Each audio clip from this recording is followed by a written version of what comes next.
Are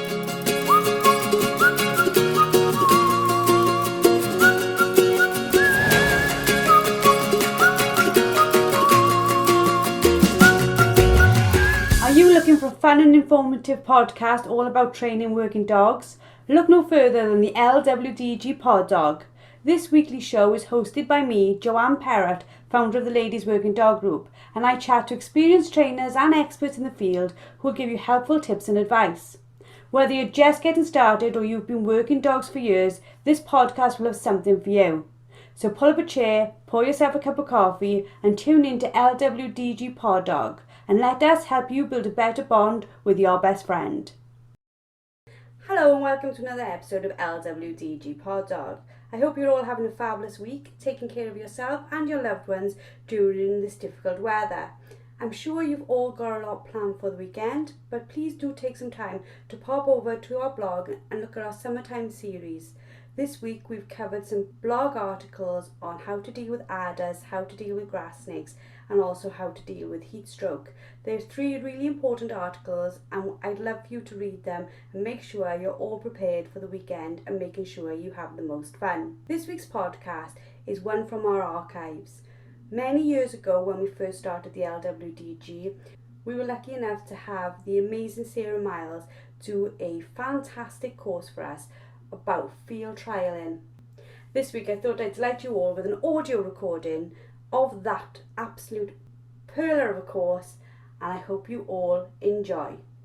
So good afternoon, I'm Claire Denia from Family Dog Services based in Maidstone in Kent, and I have got the pleasure today of interviewing Sarah Miles. And Sarah is a professional gun dog trainer who has also competed at championship levels with her own dogs. And we're going to be talking today about trialling, and I will be asking Sarah a range of questions which might be of interest to the people viewing this video. Hi Sarah. Hi. How are you? I'm all right. Nice sunny day out there. Beautiful day, lovely. So Sarah, could you tell us a little bit about how you personally got into trialling, and was it something that you always wanted to do?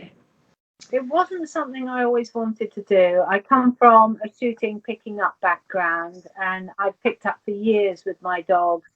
And as I went along, and I also shot, but I do a lot less shooting nowadays. And a couple of people said to me, oh, your dogs are so lovely, you should compete with them, And as time went on, I thought, oh, yes, I'll have a go at this. I then realised I knew nothing, absolutely nothing. My dogs were moderates, to say the least. To get them to field trial standard was a long journey and a long apprenticeship. But it is an absolute joy to work a dog that is at that standard out in the picking up field as well. And I do work all my field trialers. They work all season. But I know that tricky little runner that's disappeared, 2 fields away and is tucked in the weeds on the riverbank where no one can get to, I can get my dog there and we can pick that bird. And that, to me, is the important thing, that we can get that bird with teeth. It's a joy to watch the dogs work at their absolute maximum level. It's fantastic. So that's how I got into it, through picking up. Excellent. I personally have never trialled a dog. I know very little about trialling other than I've heard through people that have. I work my dogs on shoots and have done working tests. If somebody else was in my position watching this, what's the big difference, would you say, between the working test and trialling, and how does that sort of play out against actually working your dog on a shoot? Right. Huge difference between working tests and trialling. Working test, it is the same retrieve with a dummy, obviously, but you all get the same retrieve. Field trial is on live game. You never get the same retrieve. Well, once in a blue moon, you might get the same retrieve. So, there would be 2 of you under the judge, and I might get the dolly drop at 50 yards in front of me, and my poor fellow competitor gets the tricky one that's gone over the head and is a wingtip partridge to go and pick that. And there's no comparison between the two retrieves, but that's just the way the luck falls on the day, and it's just one of those things. It's a very it isn't a level playing field like working tests are. Working tests in the main are a fairly level playing field. Okay, the wind may change from the test in the morning to the afternoon. The weather may change from the morning to the afternoon. But basically, you're doing the same retrieve. There's the difference in field trials. Yeah, absolutely. So if a complete novice person wanted to get into trialing, what would be the best way for them to sort of get to that stage where, how would they get into trialing? Right. Well, the best thing for a novice to do is go and help at a couple of trials, whether you're marking, learning to steward, whatever you're going to do, game carrier, whatever. So you get to kind of feel for it, because it is a very different discipline from working tests, and it's quite formal as well, because obviously it's a live game and there are guns there, they are shooting. And it is a shooting day for the guns as well. If it wasn't for the guns, we wouldn't be able to follow our sport. So yes, go and help, and then go to a trainer. But do go to a trainer who's experienced in field trials, who knows what they're talking about. There are lots of lovely trainers out there, and I'm not, that have got lots of experience. But field trials, like another discipline on top of all the other disciplines. It's like me going, to, as if I was starting in spaniels, say, I would go to someone who's trialing spaniels, purely because they're there, they're doing it on a day-to-day basis, and they know what is required. And it would be the same with the Labradors. Go to a trainer who knows what's required. They will look at your dog. They'll tell you that your dog's up to standard or not. There's loads of requirements, that you really don't want to enter your dog in. If your dog isn't steady to a bird or a dummy, well, obviously not a dummy, but a bird coming down in front of them, then don't take it to the trial. It's got to be steady. If your dog is not steady when another dog runs out, again, don't take it to the trial. If your dog has any eliminating faults, like a hard mouth, it whines, it swaps birds, things like that, again, you don't want to take it. You've got to iron out all those problems beforehand, because field trials have got very, very popular. And at the moment, you've got a novice field trial with 12 runners, but you will have 150 people trying to enter it. And this is on the ballot system. So if you go along with an unready dog, for lack of a better description, and enter and take a run away from someone who is prepared and has done all the homework, it's not a very fair way to go about it. So there is quite a bit of preparation, and you need to talk to someone who knows what is required. Go away, do your homework, and then come back and then enter. Yeah. And on that point, you actually need to belong to quite a few clubs at that point. With a working test, you don't need to. But with the demand in field trial runs now, to lengthen your odds, you do need to belong to quite a few field clubs. Yeah. So finding out your local Gundog clubs, joining those, getting to know people, helping out at trials, they're all the things to kind of get into the right mix of people, I suppose. Yeah. Absolutely. Okay. Yeah. Cool. Are there different levels in trialing? So, yeah, there is. Well, you start at novice level, and novice, that's the baby. It's novice like working, basically. And to then go on to open, you have to win a novice or an all-aged. Now, an all-aged is, again, it all varies with each club. So you've got your novice, which is the baby, but you can actually enter an all-age as well. But preference will be given to people who have won or been placed in a novice over and above someone who hasn't done anything. Um, So you start at novice, you go to win a novice. Once you've won a novice, you're open. You can't go back to novice. You can still enter an all age, but you can't go back to novice. And then you're into open. And then open is another step up. There is quite a big gap between a novice trial and an open trial. And a novice can be a 2-day trial or a 1-day trial. So, you start getting quite a lot of traveling, staying in various B&Bs, Airbnbs, horrible little hotels where, oh my God, because quite often you don't arrive at the hotel until very late and you're getting up very early in the morning to get to the ground again. So it does involve quite a lot of traveling around and whatnot. But at open level, what you're looking to do is qualify for the championship. To qualify for the championships, you have to win a 2-day or 3 1-days. And the ultimate aim is to make your dog up into a field trial champion. Once you've made your dog up to a field trial champion, then of course you're looking at stud fees, etc., etc. And that's where the big boys like the young John Halstead and David Latham, that's basically where they're going. And to make up a field trial champion, you have to win a 2-day, or you have to win 2 2-days or 1 2-day and 1 1-day to make up a field trial champion. Wow.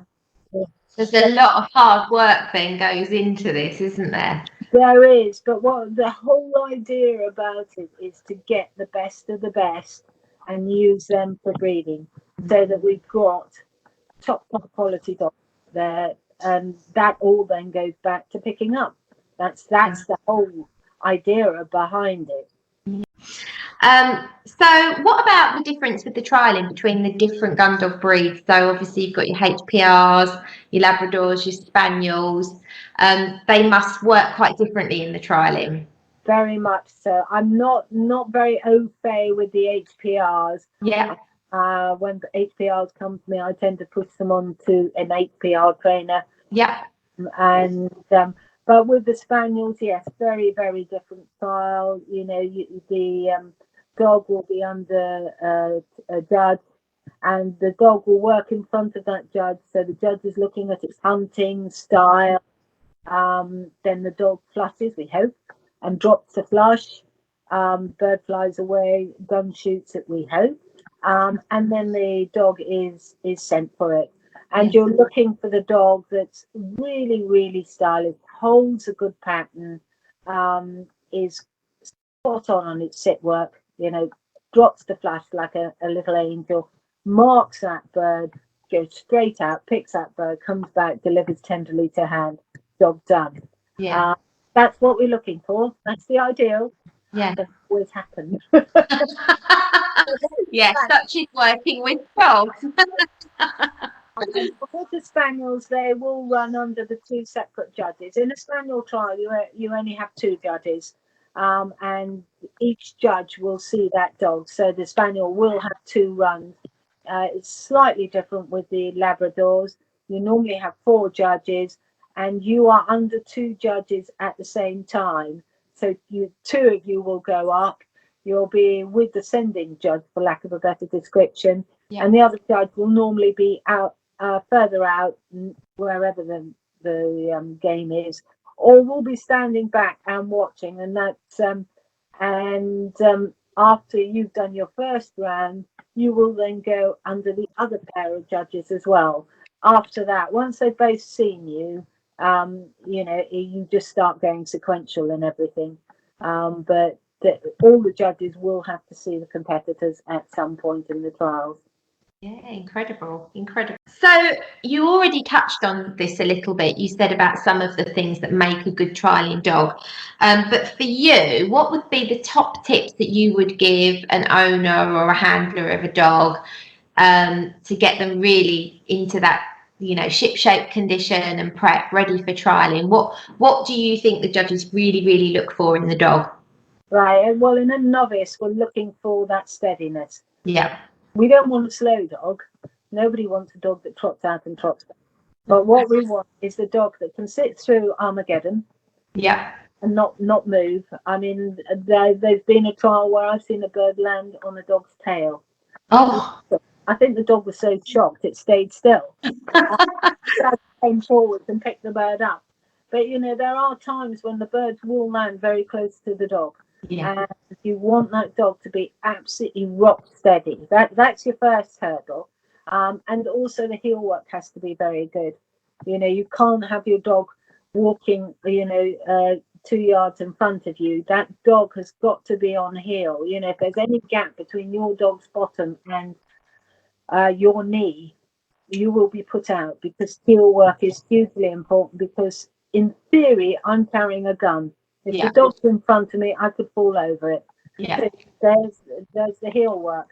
And then you're looking for really nice hunting style. So when that dog's gone out there on a bird that it hasn't seen, you stop it, you're asking the dog to hunt. You're looking for that dog to hold the area well and to hunt really well. Yeah. I mean, they obviously don't hunt the same as the spaniels, but you're looking for nice, stylish hunt with the dog holding the area. Yeah. And you're looking for good ability. If I blow my whistle, my dog stops. If I have to blow my whistle twice, I'm not a happy bunny. No. That's my homework for tomorrow. It's not sitting properly on that first whistle. If I tell my dog to go left, it's got to go left. I don't want it to go right or back. I want it to go left. So all the kind of three ladies, as I call it, left, back and right, they need to be absolutely spot on. Your sit, you need to have your sit. You need your dog to take a line. So if you point it at the corner of the woods, it goes to the corner of the woods. It doesn't kind of slide down the fence, end up 30, 40 yards away from the corner of the woods, because 30, 40 yards away could be another bird.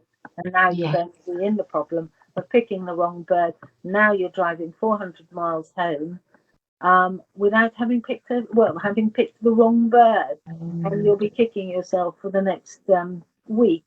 Devastating. Why did I allow that to happen? Yeah. We've all done it. Yeah. So that's it's having all those boxes ticked before you even go out there. But you do need your left, right, your backs, a good hunting and holding the area. You need good lines, and you absolutely need that steadiness. Is there certain characteristics that you look for in a dog? Say you're bringing a dog through that you want to trial. When you're looking at that dog as a puppy or a young dog, are there specific characteristics that you'll be looking for?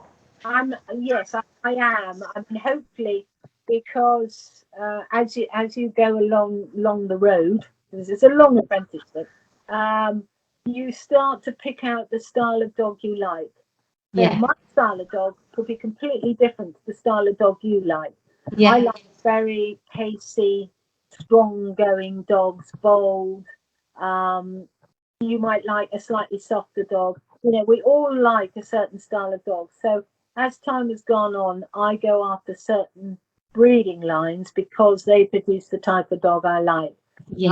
Now, I might be under a dog that doesn't particularly like that type of dog, but he can't put me out if I'm doing straight lines. My dog's holding the area, and it's going left and right when I say, and it sits when I say, and it picks birds. They can't put me out. No. Not his style of dog. So, you still got to have all those basics.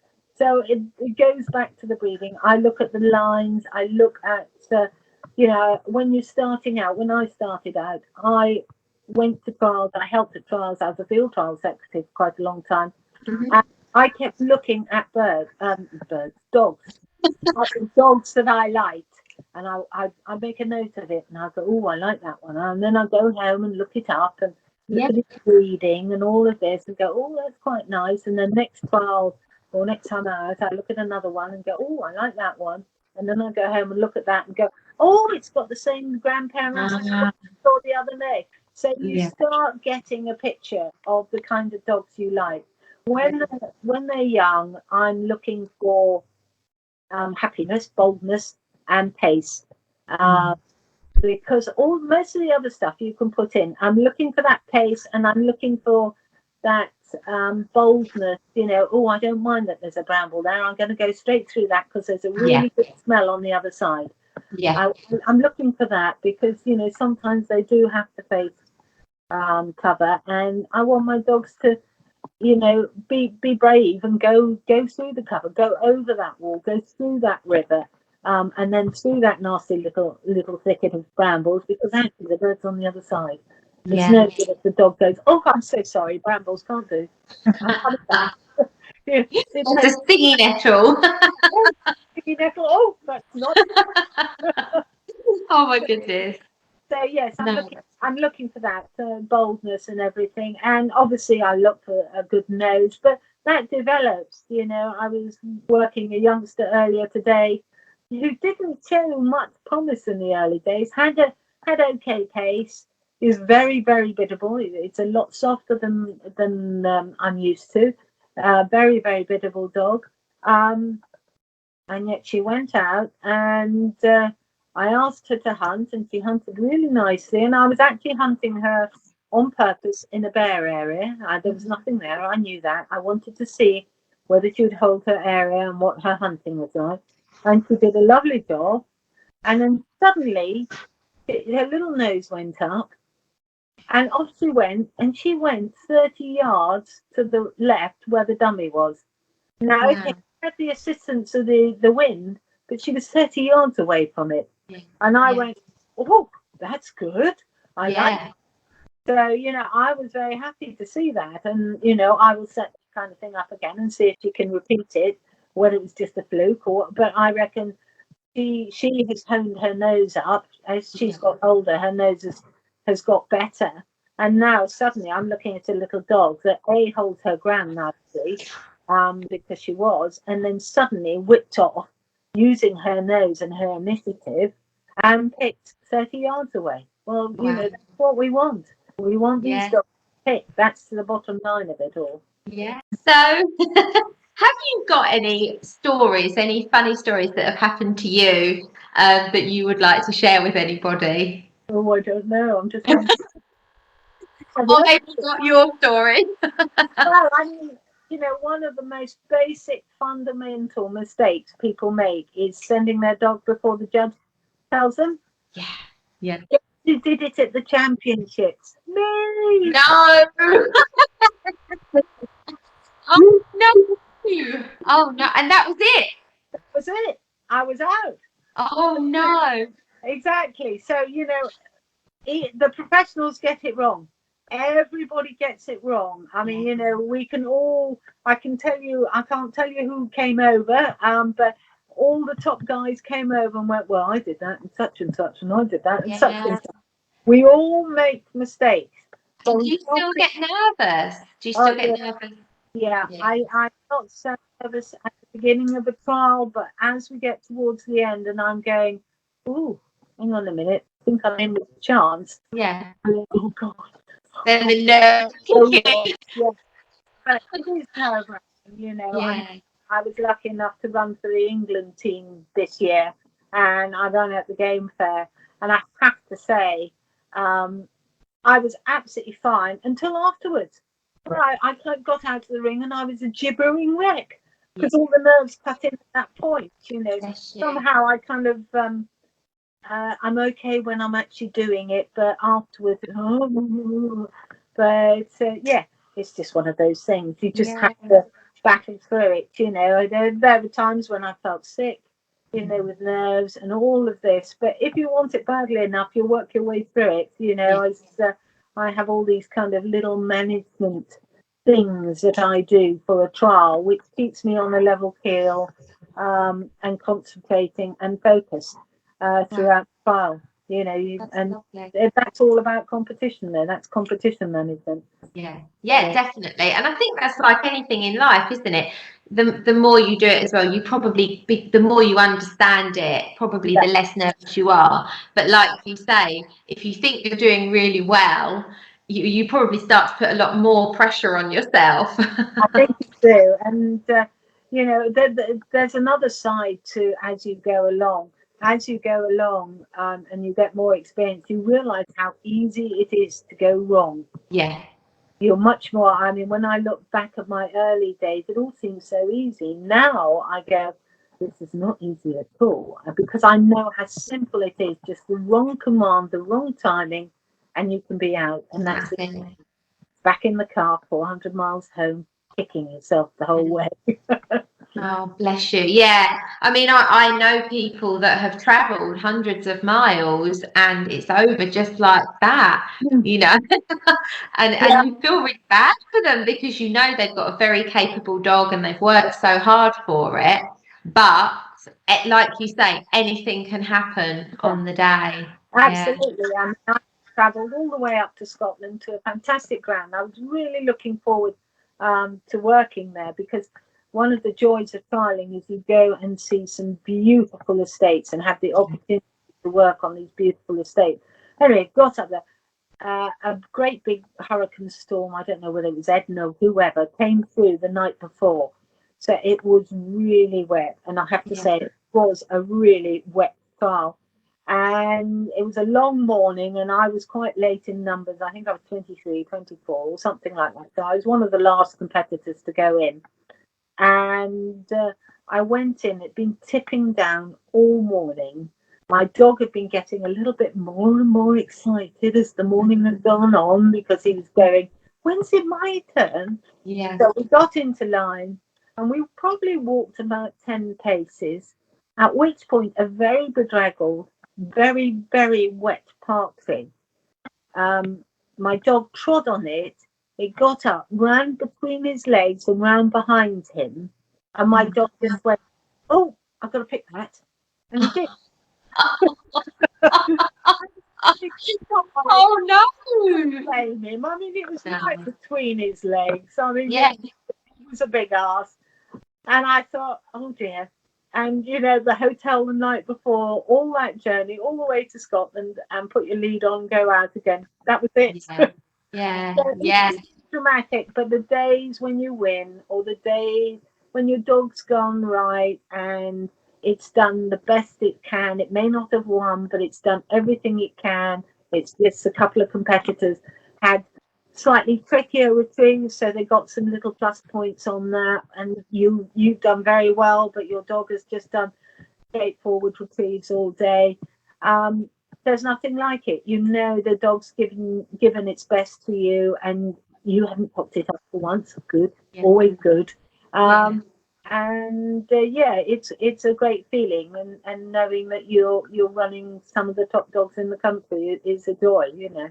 Thank you very much. Is there anything that you want to add at all? Do you feel like you've covered everything? I think I've covered everything. I think I've just quickly hark back to do go and help at trials. Do go and understand fully what is required of a field trial dog before you think, oh, I want a novice test. I must do a novice trial now. They're going to try, and you've got to go and find out. Go and do a little bit of preparation. That's all it is. It's just a bit of preparation. Go out and enjoy it. It is fun as well. There's a good crowd, nice people. Everybody wants to win, obviously, but it's a good day out as well. Yeah. Oh, thank you, Sarah. That's been really amazing. Lots of really, really interesting information. So thank you for your time. Pleasure, Claire. Lovely to talk to you. And to you. Thank you. Bye. Thank you for listening to LWDG Pod Dog with me, Jo Parrott. Now, we all know training a dog takes time, energy and patience, but our lives can be really, really busy. Don't worry, the LWDG has got you covered. Join us for our free planning workshop, where we'll show you how to use short 10-minute training sessions each day to fast forward your dog's education. Our experts have years of experience in training dogs and will help you get started on the right foot. Register now and start making progress with your furry friend today.